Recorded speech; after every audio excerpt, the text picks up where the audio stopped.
nobelang El Filibusterismo ay may maraming kabanata na nagtalakay ukol sa korupsyon. Korupsyon ang pinili naming issue dahil sa kasulukuyang panahon may korupsyon pa rin sa Pilipinas. At andito si Johnson Bacalso para i-interview ang kanyang tiyuhin ukol sa korupsyon. Paano ipinakita ni Jose Rizal sa El Filibusterismo ang mga konsepto ng katalwian sa gobyerno at lipunan noong panahon ng Kastila?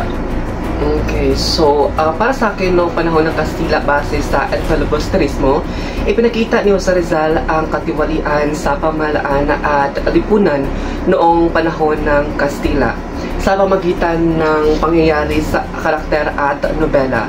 Halimbawa nito ang korupsyon sa gobyerno tulad ng pangolekta ng buwis na hindi nahihatid sa lipunan, pagpapahirap sa mga mamayan at ang paggamit ng kapangyarihan para sa sariling interes.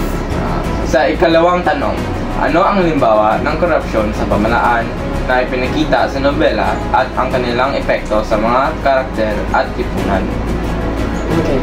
Para sa aking sariling opinyon, ang mga karakter tulad ni Padre Salve ay nagpapakita ng korupsyon sa pamamahalaan kung saan ginagamit nila ang kanilang kapangyarihan para sa personal na kapakinabangan.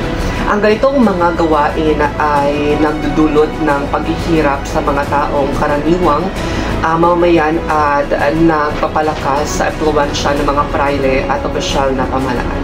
Sa ikatlong tanong, paano naiugnay ni Rizal ang korupsyon sa pag-aabuso sa kapangyarihan ng mga prayle at opisyal sa pamahalaan? Naiugnay ni Rizal ang korupsyon sa pang-aabuso ng mga prayle at opisyal na pamahalaan sa pamamagitan ng pagpapakita kung paano ang kanilang kapangyarihan ay ginagamit upang kontrolin at supilin ang mamamayan.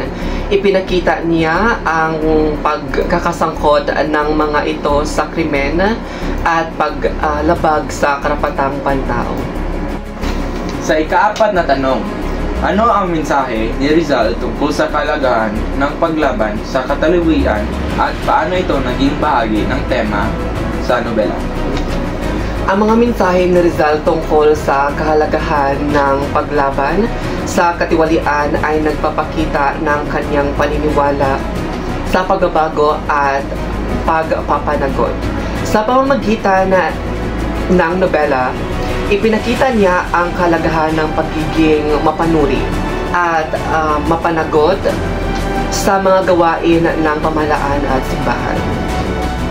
Sa ikalima at huling tanong, sa anong paraan nakatulong ang paglalahad ng katalwian sa El Filibusterismo sa pagpakita ng suliranin at hamon na kinakaharap ng lipunan noong panahon na yon?